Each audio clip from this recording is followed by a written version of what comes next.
Assalamualaikum warahmatullahi wabarakatuh.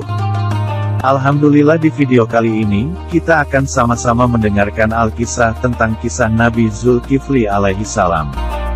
Benarkah Nabi Zulkifli alaihi salam adalah sang Buddha Siddhartha Gautama? Insya Allah kali ini kita akan membahas tuntas dan lebih dalam tentang kisah Nabi Zulkifli alaihi salam. Nabi yang terkenal sebagai raja yang sangat sabar dan bijaksana. Dan sebahagian ada yang meyakini bahwa beliau adalah sang Buddha Siddhartha Gautama. Apakah benar demikian? Al-Quran menyebutkan nama Zulkifli sebanyak 2 kali, yaitu pada surat Al-Anbiya ayat 85, dan Shot ayat 48. Nama Nabi Zulkifli alaihi salam selalu disandingkan dengan nama Nabi Ismail alaihi salam. Dan juga bersama Nabi Idris alaihi salam, dan Nabi Ilyasa alaihi salam.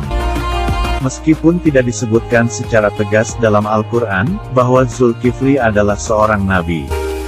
Tetapi karena namanya disebutkan dengan pujian bersamaan para nabi-nabi, maka masyhurlah di kalangan para ulama dan sejarawan bahwa Zulkifli juga seorang nabi. Ibnu Katsir menegaskan dalam kitab tafsir Al-Quranul Azim, bahwa Zulkifli adalah seorang nabi, dengan alasan, tidak ada seorang pun yang namanya disebut dalam deretan nama nabi-nabi.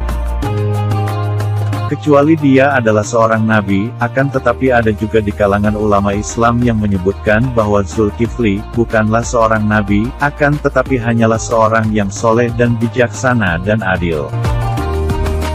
Dan para ulama yang berpendapat demikian adalah Imam Ibnu Jarir At-Tabari, wallahu a'lam, hanya Allah yang tahu kebenarannya. Jumhur ulama bersepakat bahwa Zulkifli bukanlah nama yang sebenarnya.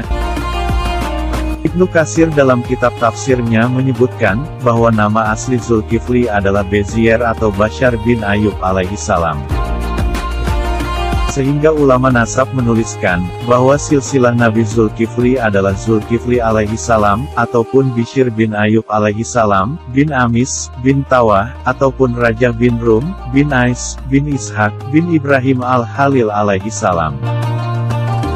Nabi Zulkifli alaihi salam diutus oleh Allah subhanahu wa ta'ala kepada bangsa Arani dan Amori, ataupun kaum Rum yang mendiami wilayah sekitar Damaskus Syria, dan Yordania.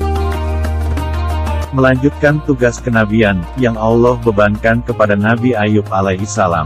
Para ulama ada perbedaan pendapat tentang kapan masa diutusnya Nabi Zulkifli alaihi salam. Imam Ibnu Jarir At-Tabari menyebutkan, bahwa Zulkifli adalah penerus Ilyasa.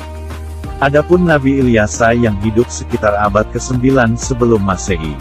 Sedangkan Imam Ibnu Katsir dan sebahagian besar ulama, yang meyakini Nabi Zulkifli alaihi salam, adalah putra Nabi Ayub.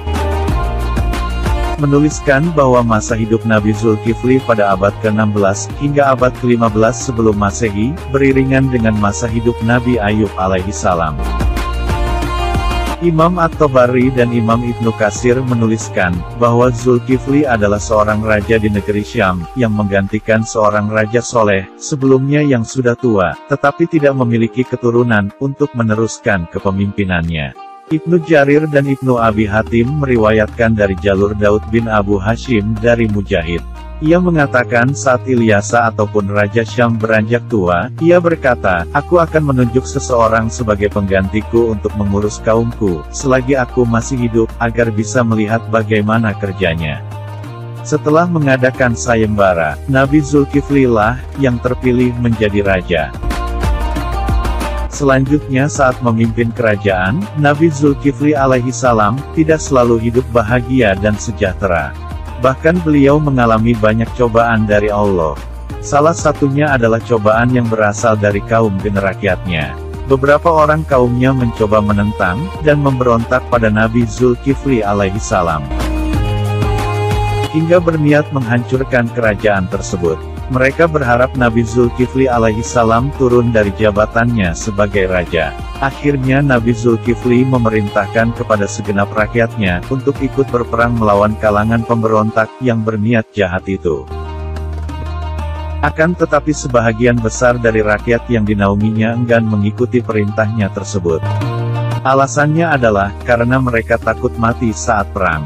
Bahkan rakyatnya pun memberikan syarat yang terlihat mustahil, yaitu agar saat pertempuran nanti mereka ada jaminan tetap hidup, dan tidak terbunuh di peperangan. Pada akhirnya Nabi Zulkifli alaihissalam pun, memohon pertolongan kepada Allah, atas ujian yang menimpa negerinya.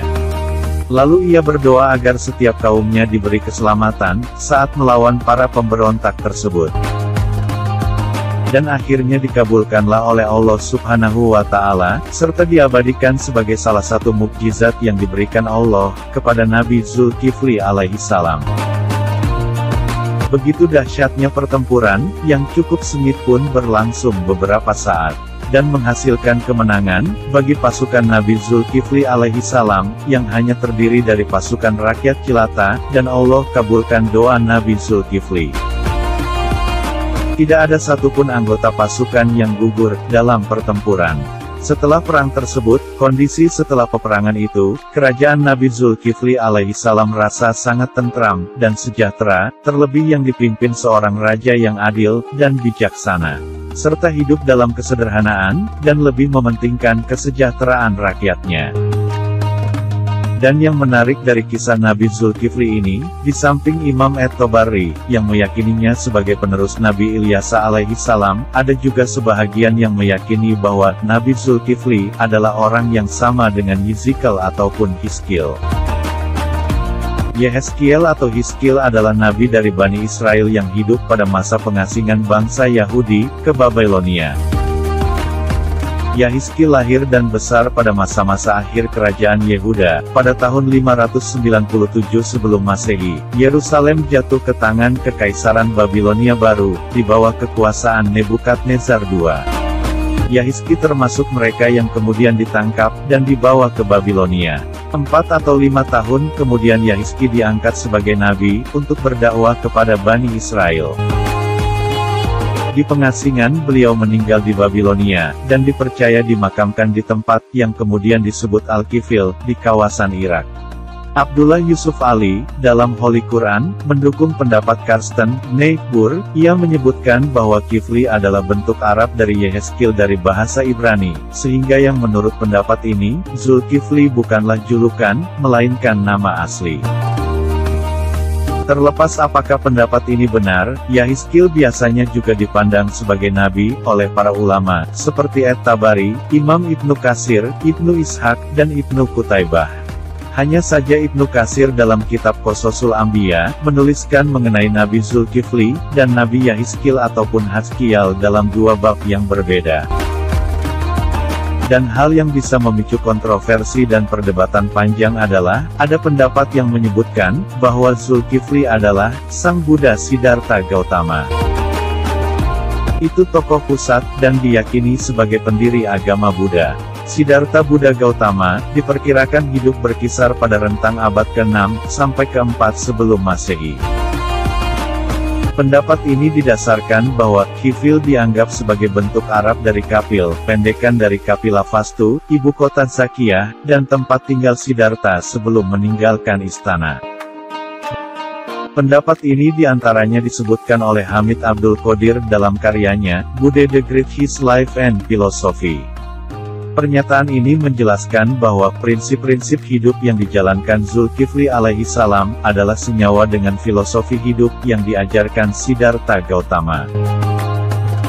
Sementara Mufasir Al-Qasimi, yang wafat pada tahun 1914 Masehi, ketika menafsirkan surat ke-95 dari Al-Quran, yaitu surat Atin, menjelaskan bahwa sebagian para ulama pada masanya memahami kata Atin sebagai pohon, di mana pendiri agama Buddha memperoleh wahyu-wahyu ilahi.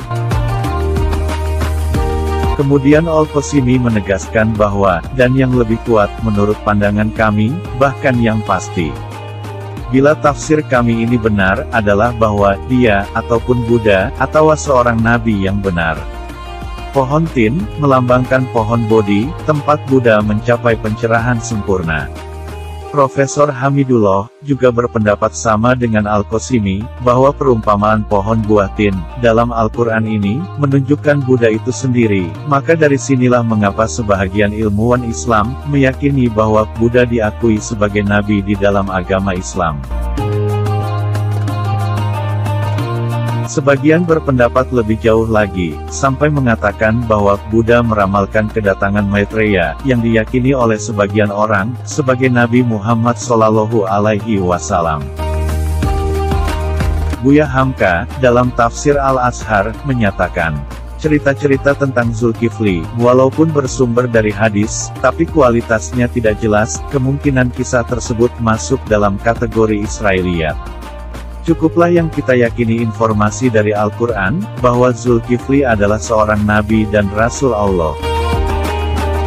Sekaligus seorang raja yang sabar, soleh dan baik, serta selalu menepati janjinya kepada rakyatnya.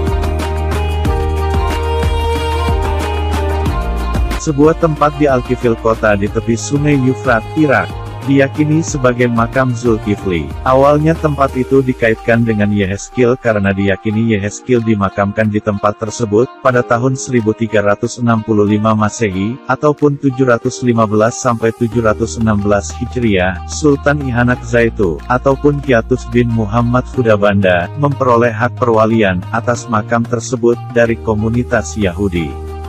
Hal ini menjadikan nama Yehezkiel yang melekat pada makam tersebut diganti dengan Zulkifli. Lantaran dua nama tersebut dipandang sebagai satu orang yang sama. Setelah itu dibangunlah Masjid An-Nur Kaila, di makam Zulkifli menjadi bahagian dari kompleks masjid tersebut.